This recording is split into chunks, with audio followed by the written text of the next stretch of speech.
Welcome to BB9 news. ముందుగా headlines చూద్దాం. శాసనసభలో బడ్జెట్ను ప్రవేశపెట్టిన ఆర్థిక మంత్రి బట్టి విక్రమార్క 2 లక్షల వరకు రైతులకు రుణమాఫీ, జాబ్ క్యాలెండర్పై వివరణ. బీఆర్ఎస్ హయాంలో అప్పులు 10 రెట్లు పెరిగాయన్న బట్టి.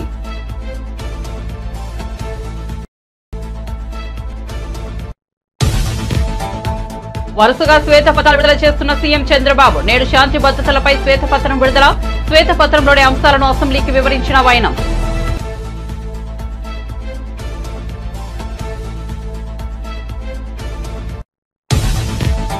కాంగ్రెస్ ప్రభుత్వం అసెంబ్లీలో ప్రవేశపెట్టిన బడ్జెట్ పై కేసీఆర్ తీవ్ర స్థాయిలో ధ్వజం. బడ్జెట్ ను చూస్తుంటే ఇది రైతు శత్రువు ప్రభుత్వం అని తేలిపోయిందని, అన్ని వర్గాలను కాంగ్రెస్ ప్రభుత్వం వెన్నుపోటు పొడిచిందని కేసీఆర్ పేర్కొన్నారు.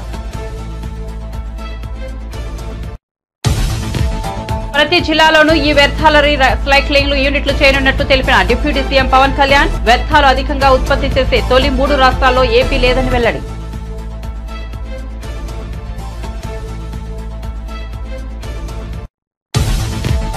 ఆంధ్రప్రదేశ్ లో ఇప్పటికీ టీడీపీ కార్యకర్తలపై దాడులు కొనసాగుతున్నాయన్న ఏపీ హోంమంత్రి వంగలపూడి అనిత.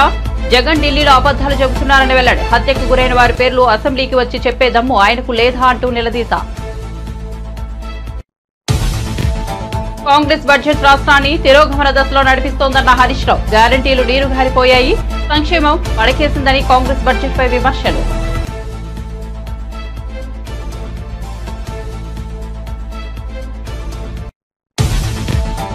జోగులాంబ గద్వాల జిల్లా చూరాల జలాశయానికి వరద నీరు. వరద ప్రవాహం పెరగడంతో జలాశయం నుంచి 46 గేట్లు ఎత్తివేత, దిగువకు నీటిని విడుదల.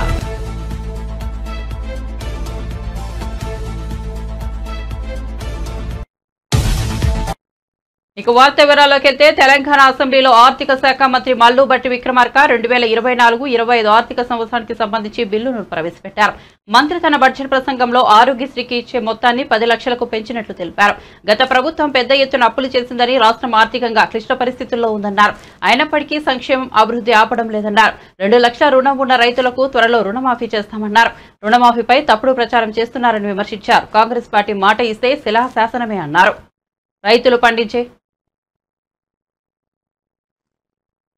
పథకం కింద జూన్ వరకు అందించిన విద్యుత్ గాను డిస్కంలకు ప్రభుత్వం ఇప్పటి వరకు 583.05 కోట్ల రూపాయలు చెల్లించింది. ఈ బడ్జెట్ లో ఈ పథకానికి 2418 కోట్ల రూపాయలు ప్రతిపాదిస్తున్నాం.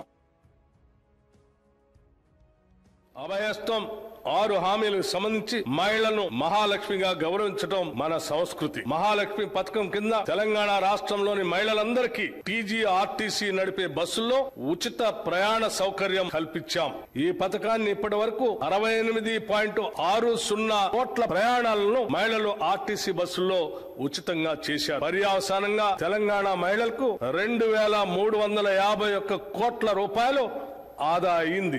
ఈ ఉచిత బస్సు సౌకర్యంతో రాష్ట్రమంతా మహిళల్లో హర్షాతిరేకాలు వెల్లువిరుస్తున్నాయి. ఈ పథకానికి అయ్యే ఖర్చు ఆర్టీసీకి ప్రభుత్వం నెలవారీగా ప్రతి నెల చెల్లిస్తుంది. దానివల్ల ఆర్టీసీ సంస్థ కూడా ఆర్థికంగా బలోపేతమై $1 బిలియన్ కార్పొరేషన్ గా అవతరించడానికి దోహదపడింది. మా ప్రభుత్వం మహాలక్ష్మి పథకం కింద 500 రూపాయలకే వంట గ్యాస్ సిలిండర్ ని అందించడం ప్రారంభించింది. ఈ పథకం ద్వారా ఇప్పటి వరకు 30,57,637 కుటుంబాలు లబ్ధి చేకూరింది. ప్రభుత్వం ఈ పథకానికి ఇప్పటి వరకు 200 కోట్ల రూపాయలు వెచ్చించింది. ఈ బడ్జెట్ లో ఈ పథకానికి 723 కోట్ల రూపాయలు ప్రతిపాదిస్తున్నాం.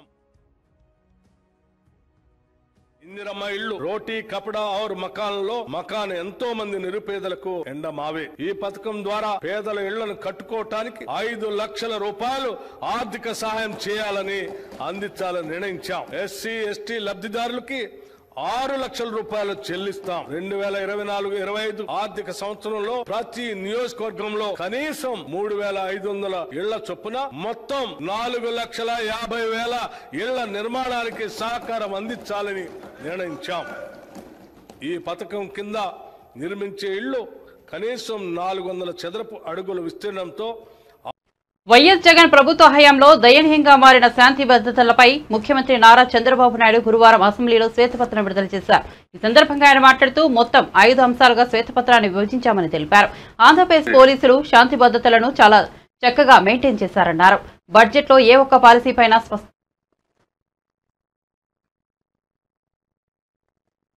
రిజర్వ్ అటవీ ప్రాంతంలో అక్రమ సంవత్సరాలుగా మీ జీవితంలో మీరు ప్రవర్తించిన తీరు, మీ నడవడిక, అలాంటి వ్యక్తిపైన కేసులు పెట్టే పరిస్థితికి వచ్చారు. దేవినేని ఉమా రిజర్వ్ అటవీ ప్రాంతంలో అక్రమ క్వారీయింగ్ జరిగిందంటే ఆయన పైన కేసులు పెట్టే పరిస్థితికి వచ్చారు. అశోక్ గజపతిరాజు రామతీర్థం, వాళ్ళ పూర్వీకులు కట్టించిన టెంపుల్, రాముడి తలదీసేశారు. ఇదే అన్యాయం అని వస్తే ఆయన మీద కేసు పెడతారు. ఇంకా అచ్చెన్నాయుడు గారు పోలీసులు, ఆనాటి పోలీసులు గోడ దూకి ఇంట్లోకి వెళ్ళి ఫైల్స్ ఆపరేషన్ చేసుకున్నాడు. ఫైల్స్ ఆపరేషన్ చేసుకున్న వ్యక్తిని 600 కిలోమీటర్లు తీసుకొచ్చారు నాన్ స్టాప్గా. అంటే ఎంత ఇన్హ్యూమనో దీన్ని బట్టి మనకు అర్థమవుతుంది. దిశ పొంగూరు నారాయణ, ఆయనకి ఏం సంబంధం లేదు, ఆ కాలేజీ కూడా సంబంధం లేదు, ఆయనే ఫౌండర్ ఉండొచ్చు, ఇప్పుడు పెట్టాడు. క్వశ్చన్ పేపర్ లీక్ అయిందని దానికి సంబంధం లేని దానికి ఆయన కేసు పెట్టి మొత్తం రాత్రింబగుళ్ళు ఎక్కడెక్కడో హైదరాబాద్లో ఉంటే ఆ దిశ ఉన్న పడంగా దొంగను పట్టుకొచ్చారు. దొంగను కూడా పట్టుకురావాలంటే కొంచెం జాగ్రత్తలు తీసుకుంటాం, కానీ అది కూడా లేకుండా కారులో పోతా ఉంటే కిడ్నాప్ చేసినట్టు కిడ్నాప్ చేసి తీసుకొచ్చి ఇష్టానుసారంగా దిప్పే పరిస్థితికి వచ్చారు. ఇంకా రఘురామకృష్ణరాజు, ఆయన విమర్శలు, ఆయన ఆ పార్టీలో ఉన్నాడు. ఆ రోజు ప్రజాస్వామ్యం ఎంత ఇది ఉందంటే ఆయన ఏదో 2 విషయాల్లో డిఫర్ అయ్యాడని పోలీసులు అరెస్ట్ చేసి లాకప్లో చిత్రహింసలు పెట్టి కడాన ఆయన్ని ఎన్ని విధాలు చేయాలని ఆ రోజు చెప్పేవారు. అదే చూడాలి, అవన్నీ కన్ఫర్మేషన్ రావాలి. కానీ ఆయన లాకప్లో పెట్టి కొడతా ఉంటే ఆనాటి ముఖ్యమంత్రి ఆ ఫోటోలో చూసి, వీడియో చూసి పైశాచిక ఆనందం పొందారంటే ఇంకేమన్నా అధ్యక్షతని, ఏం మనుషులు వీళ్ళు అంటే. ఒక ఎంపీని తర్వాత ఏదో ఆ రోజు సుప్రీంకోర్టు ఏదో ఆర్డర్ వచ్చింది, హైదరాబాద్లో మిలిటరీ హాస్పిటల్ పంపించారు, వాళ్ళు కూడా ప్రూవ్ చేశారు. తర్వాత దిశ ఒక ఎంపీ 5 సంవత్సరాలు నియోజకవర్గానికి పోని ఎంపీ ఈ దేశంలో ఎవరన్నా ఉన్నారంటే అది కూడా ఒక రికార్డ్, రఘురామకృష్ణరాజు. ఎవరు ఉండరు అధ్యక్ష. అంటే ఒక ఎంపీకి సొంత నియోజకవర్గంలో కూడా సెక్యూరిటీ లేదు, వెళ్ళలేడు. ప్రధానమంత్రి వచ్చాడు అధ్యక్ష. ఆయన పాప హైదరాబాద్ నుంచి రావడానికి ఆ రోజు ట్రైన్లో బయలుదేరాడు.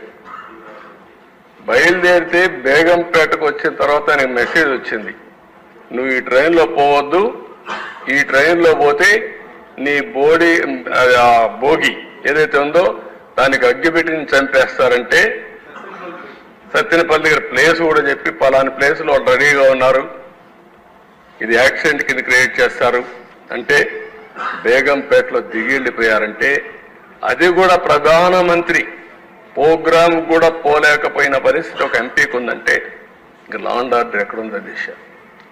నెక్స్ట్ ఇది కొన్ని ఎగ్జాంపుల్స్ దిశ. కొమ్మారెడ్డి పట్టాపైన దాడి, ఆ కాళ్లపైన చూడనట్టు కొట్టారు. ఇంకో పక్క బ్రహ్మారెడ్డి, ఆ రోజు ప్రతిపక్షంలో ఉండే ఒక సభ్యుడు మా ఇంటి మీదకి వచ్చాడు. ఎక్స్ప్లెనేషన్ ఏంటి అధ్యక్ష, నా అపాయింట్మెంట్ కోసం కర్రలు వేసుకొని వచ్చాడంట. అంటే ఎంత అసమార్థం కాదు.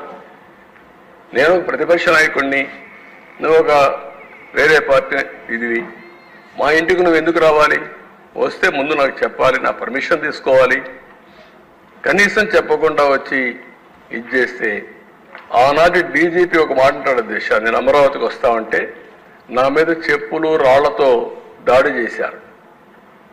ఆయన స్టేట్మెంట్ ఇస్తాడు డీజీపీ, ప్రజాస్వామ్యంలో ప్రజలకు కోపం వచ్చినప్పుడు భావ స్వేచ్ఛ ఉందని ఒక స్టేట్మెంట్ ఇస్తారు డీజీపీ.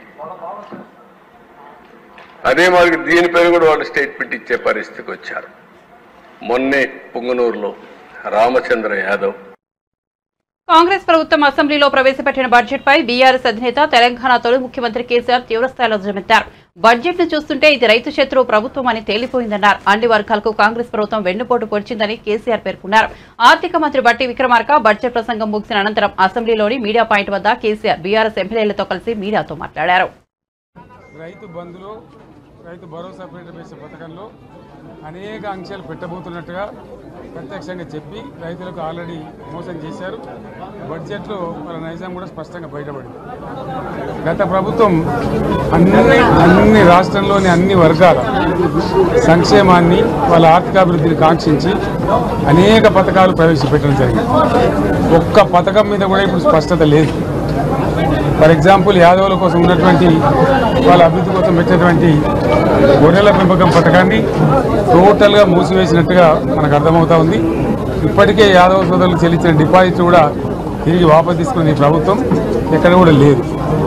అత్యంత అడుగు వర్గాలు అని డబ్బా కొట్టినట్టు కొడుతూనే వాళ్ళ గొంతు కోసింది ప్రభుత్వం. దళిత వర్గాల కోసం గణితంలో ప్రవేశపెట్టిన విప్లవాత్మకమైనటువంటి దళిత బంధు పథకాన్ని ప్రస్తావన కూడా లేదు. ఇది చాలా దురదృష్టకరం. దళిత సమాజం పట్ల వీళ్ళకు ఉన్నటువంటి నిర్లక్ష్యానికి వాళ్ళ ఫ్యూడల్ విధానానికి ఇంతకన్నా గొప్ప నిదర్శనం కూడా అవసరం లేదు. అదేవిధంగా మత్స్యకారులకు ఆ భరోసా లేదు. ఎవరికి కూడా చెప్పుకోదగ్గ భరోసా లేదు.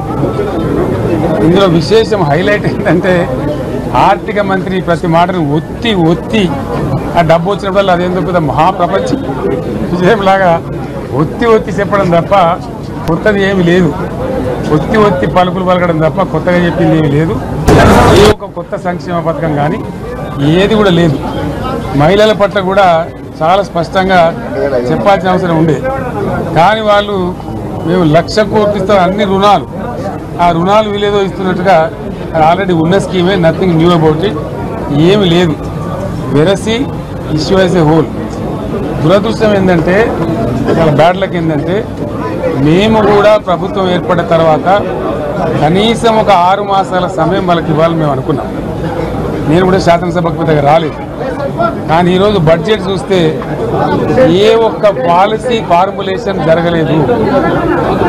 రాష్ట్రానికి సంబంధించినటువంటి ఏ ఒక్క విషయంలో కూడా ఈ అర్బక ప్రభుత్వం ఇప్పటి వరకు పాలసీ ఫార్ములేషనే చేసినట్టుగా కనపడతలేదు. వ్యవసాయం ఉంది, మాకు స్పష్టమైన అవగాహన ఉండే ఈ రాష్ట్రంలో వ్యవసాయ స్థిరీకరణ జరగాలని మేము 2 పంటలకు కూడా ఇచ్చినాం రైతు బంధు. వీళ్ళు ఎగ్గొడతామని చెప్తా ఉన్నారు.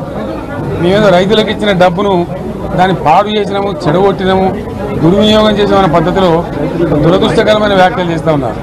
అంటే ఇది పూర్తిగా రైతు శత్రు ప్రభుత్వం అనేది తెలుస్తూ ఉంది.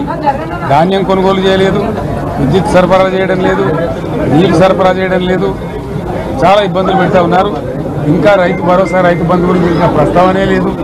ఎప్పుడేస్తారని మా ఎమ్మెల్యే అడిగితే కూడా కనీసం సమాధానం చెప్తలేరు. కాబట్టి రైతులను వంచింది ప్రభుత్వం, వృత్తి కార్మికులను వంచింది. ఒక్క పాలసీ, ఇండస్ట్రియల్ పాలసీ ఏమి లేదు. బట్టి గ్యాస్ ట్రాష్ పంచరంగం ఈస్మాన్ కలర్ లాగా చెప్పడం తప్ప, స్టోరీ టెల్లింగ్ లాగా ఉన్నది తప్ప బడ్జెట్ చెప్పినట్టు లేదు.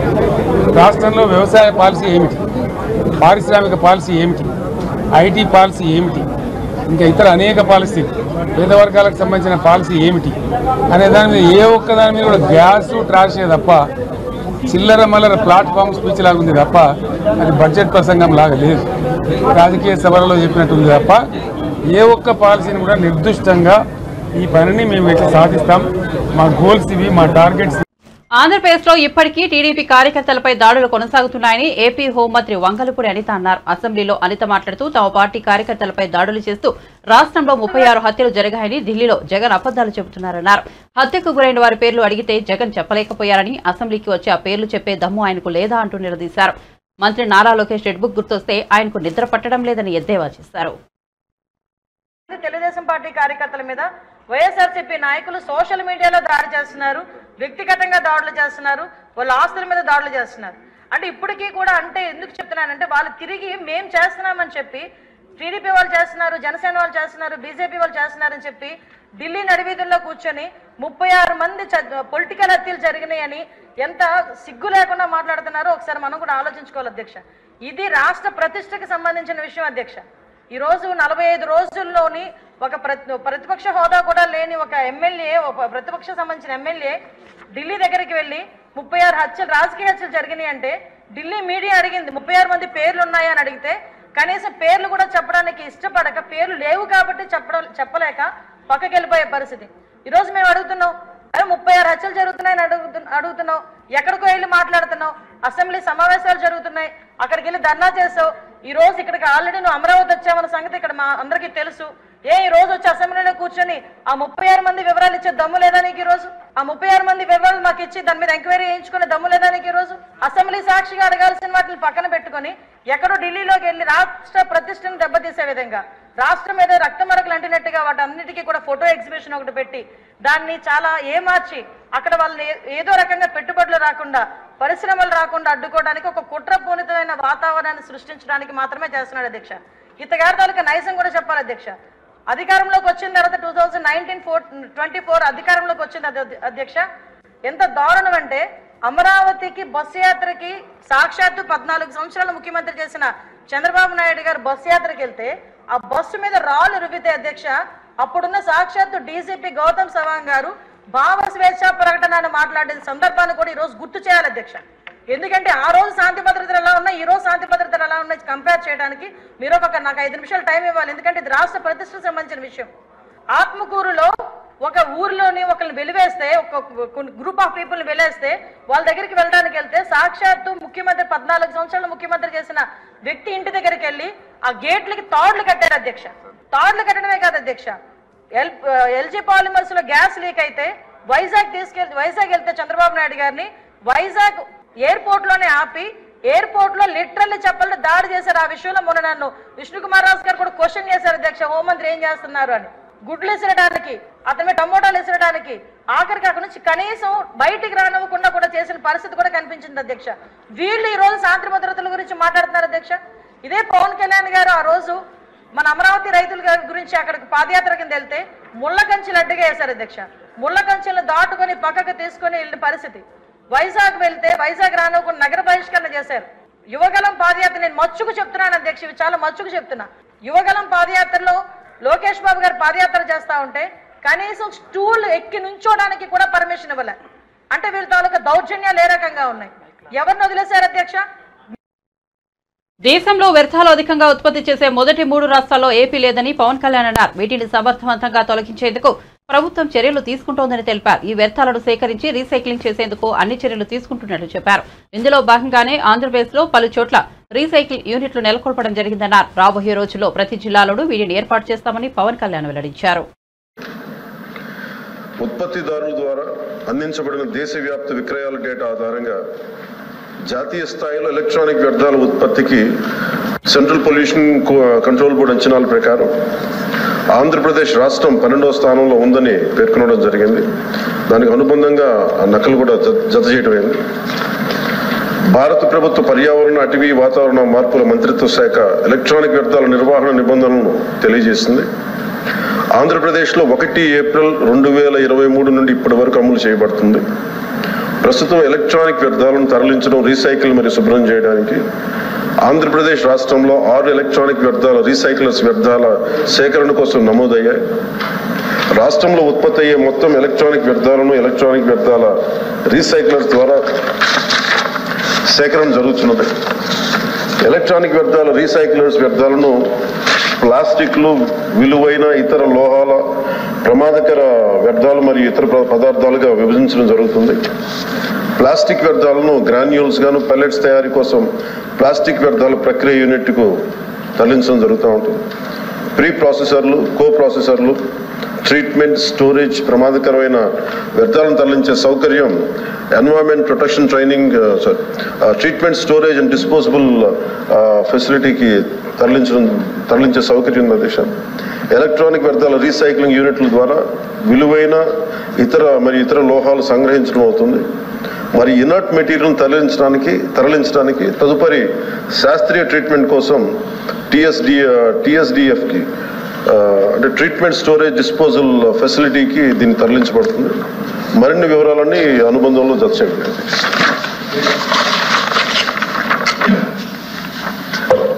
అధ్యక్ష, గౌరవ ఉప ముఖ్యమంత్రి గారు ఈ వేస్ట్కు సంబంధించి సమాధానం చాలా విస్తృతంగా ఇచ్చారు, బాగుంది. అంటే ఆంధ్రప్రదేశ్ ఈ వేస్ట్లో 12వ స్థానంలో ఉందని వారు చెప్పారు అధ్యక్ష. అయితే రోజు రోజుకి మన చుట్టూ మన ఇళ్లలో కూడా ఈ వేస్ట్ పెరిగిపోతున్నమాట వాస్తవం. మీ ద్వారా గౌరవ ఉప ముఖ్యమంత్రి గారిని అడిగేది, ఈ వేస్ట్ సేకరణకి 6 సంస్థలను గుర్తించామని చెప్పారు. కానీ ఈ వేస్ట్ని రీసైక్లింగ్ చేయటానికి యూనిట్ ఏర్పాటు చేసే అవకాశం ఉందా? ఒకవేళ రాష్ట్రం మొత్తం కాకపోయినా రాష్ట్రంలో 1-2 ప్రాంతాలు, విశాఖపట్నం లేదా గుంటూరు, ఇలా 1-2 ప్రాంతాల్లో ఈ వేస్ట్ని రీసైక్లింగ్ చేసే యూనిట్స్ ప్రారంభించే ఆలోచన ఉందా అని మీ ద్వారా ఉప ముఖ్యమంత్రి గారిని అడుగుతారు. అధ్యక్ష, ఈ ప్రస్తుతానికి మనకు 6 ఉన్నాయి అధ్యక్ష. దాదాపు 4 రాయలసీమలను, 1 శ్రీకాకుళం, 1 విశాఖలో ఉన్నాయి, ఇంకొకటి తిరుపతి, అనంతపురంలో 2 ఉన్నాయి, కడపలో 1 ఉన్నాయి. ఇవి కాకుండా గౌరవ సభ్యులు అడిగినట్టుగా ఇది ప్రతి జిల్లాకు కూడా అవసరం ఉంది. భవిష్యత్తుకి మన పెరుగుతున్న ఈ వేస్ట్కి సంబంధించి ఖచ్చితంగా దీన్ని మరిన్ని యూనిట్లు వచ్చేలాగే చర్యలు తీసుకుంటాం. కాంగ్రెస్ సర్కార్ ప్రవేశపెట్టిన బడ్జెట్ రాష్ట్రాన్ని తిరోగమన దిశలో నడిపేలా ఉందని మాజీ మంత్రి హరీష్ రావు విమర్శించారు. పరనింద, ఆత్మస్తుతి తప్ప బడ్జెట్ లో ఏమీ లేదన్న ఆయన గ్యారంటీలు నీరు గారిపోయాయి, సంక్షేమం పడికేసిందని ఎద్దేవా చేశారు. మహాలక్ష్మి కింద మహానిరాశ మిగిల్చారన్న హరీష్ రావు నెలకు 2500 సాయం కోసం 1 కోటి మంది మహిళలు ఆశగా ఎదురుచూస్తున్నారని వ్యాఖ్యానించారు. ఓట్ల ముంగట అంకెల గారిడి గెలిచిన తర్వాత ఓట్ల ముందేమో గ్యారంటీల గారిడి, గెలిచిన తర్వాతనేమో అంకెల గారిడి. ప్రజలను గుడిడి కొట్టించేందుకు, భ్రమలు పెట్టేందుకు బట్టి గారు చాలానే ప్రయత్నాలు చేశారు. నిజంగా చెప్పాలంటే మొదటి బడ్జెట్ కదా, ఈ రాష్ట్రానికి ఏమన్నా దశ దిశ ఇస్తారేమో అని ఆశించాం. కానీ ఇది దశ దిశ లేని బడ్జెట్, రాష్ట్రాన్ని తిరోగమన దిశలో నడిపేటువంటి బడ్జెట్. ఏడాదిలో 2 లక్షల ఉద్యోగాలు ఇస్తామన్నారు, 8 నెలలు అయితే అయ్యేపోయింది, 4 నెలలు ఉంది. దాని గురించి ప్రస్తావన లేదు, బడ్జెట్లో కేటాయింపులు లేవు. రాష్ట్రాన్ని అప్పుల కుప్పగా మార్చారని మరి మా మీద బుర్ర జల్లే ప్రయత్నం చేసినారు. మరి మీరేం చేశారు? బడ్జెట్లో చూస్తే 57,000 కోట్ల అప్పులు తెచ్చుకుంటామని, గత ప్రభుత్వం తెచ్చిన దానికంటే దాదాపు 17,000 కోట్ల అప్పులు ఎక్కువ తెచ్చుకుంటామని ఈ ఆర్థిక సంవత్సరంలో ప్రతిపాదించారు. పోయినసారి నేను ఆర్థిక మంత్రిగా ప్రవేశపెట్టిన బడ్జెట్లో 40,000 కోట్లు FRBM అప్పుల కింద నేను ప్రతిపాదిస్తే గౌరవనీయులు బట్టి గారు 57,000 కోట్లు ప్రతిపాదించాడు. అంటే ఇంకో 17,000 కోట్లు బడ్జెట్ బారోయింగ్స్ లో ఎక్కువ చూపించారు. ఇక ఈ బడ్జెట్ అనేటువంటిది ప్రజలకు ఇచ్చిన హామీలను, మీ మేనిఫెస్టోను ప్రతిబింబించే విధంగా ఉండాలి. కానీ దురదృష్టం ఏంటంటే కాంగ్రెస్ పార్టీ తన మేనిఫెస్టోను మర్చిపోయింది అనిపించింది. ఎందుకు ఈ మాట అంటున్నా? నేను ఇందాకన్నట్టు వారి 6 గ్యారంటీల్లో మొదటి హామీ, వారి మేనిఫెస్టోలో మొదటి హామీ మహిళలందరికీ 2,500 రూపాయలు ప్రతి నెల ఇస్తామన్నారు. ఇప్పటికే 8 నెలలు అయిపోయింది. బహుశా ఈ బడ్జెట్లోనైనా పెడతారేమో. మొదటి హామీ కదా. ఈ రాష్ట్రంలో ఉన్న మరి దాదాపు 1.5 కోటి అక్కా చెల్లెలు ఎదురు చూస్తా ఉన్నారు. అందులో 18 ఏళ్ళు దాటిన వాళ్ళు పెట్టుకున్న 1 కోటి మంది ఉంటారు. 1 కోటి మంది అక్కా చెల్లెళ్లకు శుభవార్త చెప్తారేమో అని చూపితే నిరాశ చూపారు. ఇవాళ 8 నెలలు అయింది. 8 నెలలు లెక్క తీసినా దాదాపు వీళ్ళు ఇప్పటికే 20,000 కోట్లకు పైగా బాకీ పడ్డారు పాతది.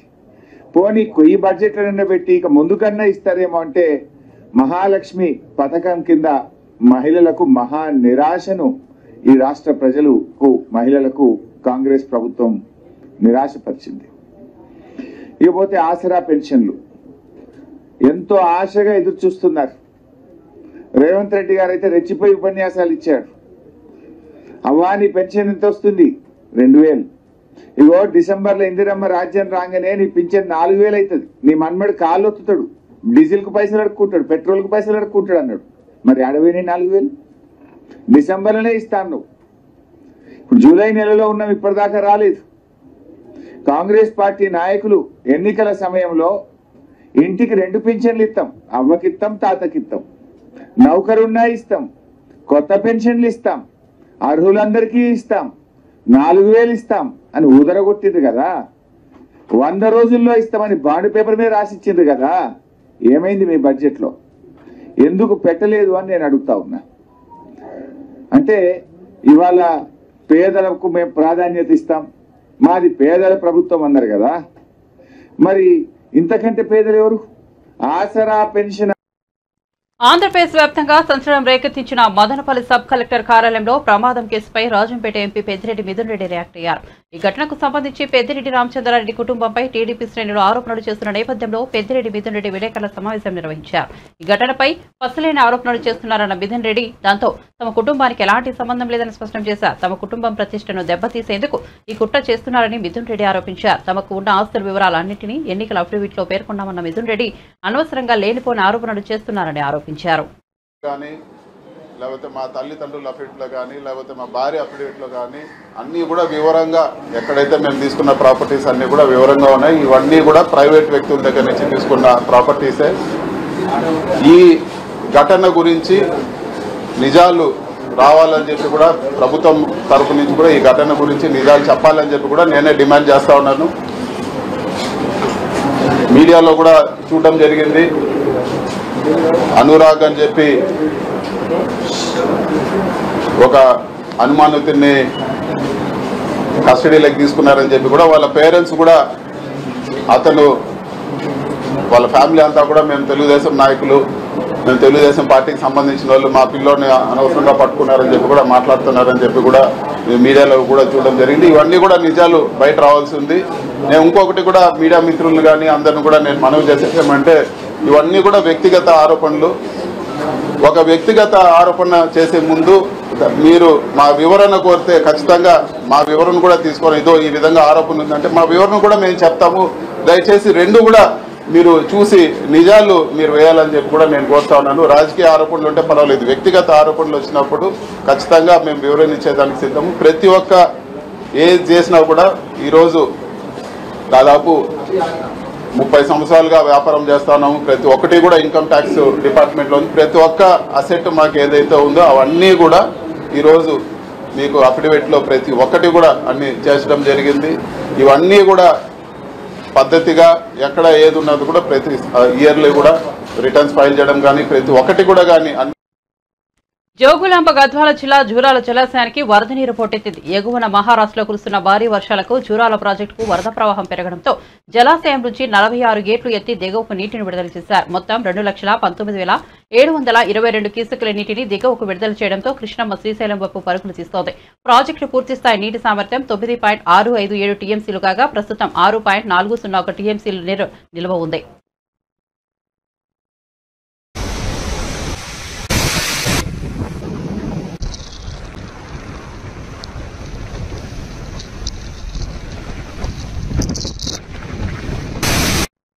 బులెటిన్ ముగించే ముందు హెడ్లైన్స్ మరోసారి చూద్దాం. శాసనసభలో బడ్జెట్ ను ప్రవేశపెట్టిన ఆర్థిక మంత్రి బట్టి విక్రమార్క 2 లక్షల వరకు రైతులకు రుణమాఫీ, జాబ్ క్యాలెండర్ పై వివరణ. బీఆర్ఎస్ హయాంలో అప్పులు 10 రెట్లు పెరిగాయన్న బట్టి.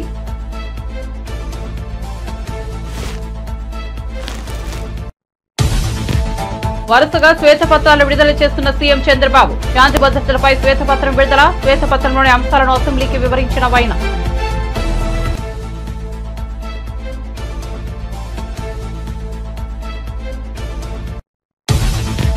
కాంగ్రెస్ ప్రభుత్వం అసెంబ్లీలో ప్రవేశపెట్టిన బడ్జెట్ పై కేసీఆర్ తీవ్ర స్థాయిలో ధ్వజం. బడ్జెట్ ను చూస్తుంటే ఇది రైతు శత్రువు ప్రభుత్వం అని తేలిపోయిందన్న వెల్లడి. అన్ని వర్గాలకు కాంగ్రెస్ ప్రభుత్వం వెన్నుపోటు పొడిచిందని.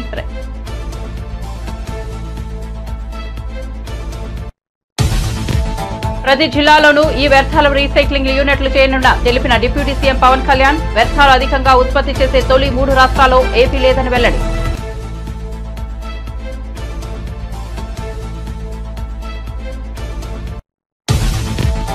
ఆంధ్రప్రదేశ్ లో ఇప్పటికీ టీడీపీ కార్యకర్తలపై దాడులు కొనసాగుతున్నాయన్న ఏపీ హోంమంత్రి వంగల్పూడి అనిత. జగన్ ఢిల్లీలో అబద్దాలు చెబుతున్నారని వెల్లడి. హత్యకు గురైన వారి పేర్లు అసెంబ్లీకి వచ్చి చెప్పే దమ్ము ఆయనకు లేదా అంటూ నిలదీత.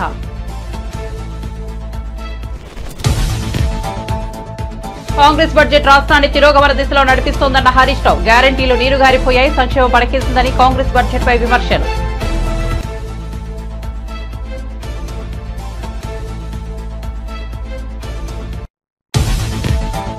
జోగులాంబ గద్వాల జిల్లా జూరాల జలాశయానికి వరద నీరు. వరద ప్రవాహం పెరగడంతో జలాశయం నుంచి 46 గేట్లు ఎత్తి దిగువకు నీటిని విడుదల.